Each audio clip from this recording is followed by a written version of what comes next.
घरात एक छोटीशी वॉटर इकोसिस्टीम कशी बनवायची ते आज आपण बघूया. वॉटर गार्डन बनवायला सगळ्यात महत्त्वाची गोष्ट असते ती पूर्ण वेळ किंवा ॲटलिस्ट सकाळी 6 ते 12 पर्यंतच्या डायरेक्ट सूर्यप्रकाशाची. जुन्या सिंटेक्सच्या टाकीला अर्ध कट करून त्याचा उपयोग करता येऊ शकतो किंवा 110 लिटरच्या प्लास्टिक टबचा सुद्धा वापर करता येतो. पण छोट्या टबमध्ये उन्हाळ्यात पाणी गरम होऊन मासोळ्या मरण्याचे चान्सेस असतात. सिमेंटचं टाकं बनवत असाल तर ते 1.5 फूट खोल असावं. अशा टब किंवा टँकमध्ये वॉटर लिली, काही पाण्याच्या आत आणि वर वाढणारे ॲक्वॅटिक प्लांट्स लावायला हवेत. अशा इकोसिस्टीममध्ये लोटस लावणं सहसा टाळावं. लोटससाठी सेपरेट टब असावा. अंडर वॉटर प्लांट्समध्ये कबोंबा, हायड्रिला, फॉक्सटेल असे प्लांट्स लावावेत. ही झाडं ऑक्सिजन तयार करतात आणि मासोळ्यांच्या पिल्लांना लपण्यासाठी जागा पण क्रिएट करतात. या झाडांची रेग्युलरली कटिंग करावी लागते कारण ही झाडं अतिशय फास्ट वाढतात. त्यानंतर येते वॉटर लिली म्हणजेच कुमुदिनी. कुमुदिनी 8 ते 10 इंच कुंडीत लावायची. कुंडीला होल्स असायला हवेत. डाऊबेन, ब्लू विसल या काही लिली छोट्या आकारात सुद्धा फूल देणाऱ्या व्हेरायटीज आहेत. आपल्या टाक्यात असलेल्या फिशच्या वेस्ट मटेरियलचा उपयोग वॉटर लिलीला फर्टिलायझरसारखा होतो. त्यामुळे पाणी स्वच्छ राहतं. वॉटर लिलीची मोठी पानं पाण्यावर असल्याने शेवाळं खूप जास्त तयार होत नाही.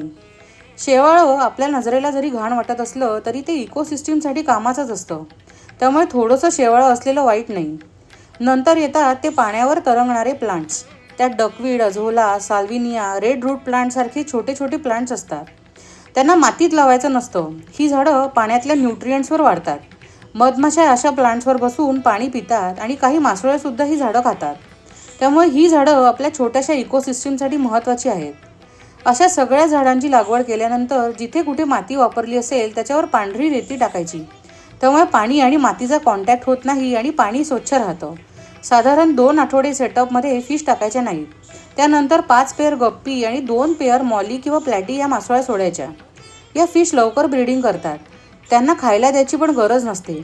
अंगणातल्या नॅचरल सेटअप असल्यामुळे कीटक, सूक्ष्मजीव, शेवाळं खाऊन या वाढतात.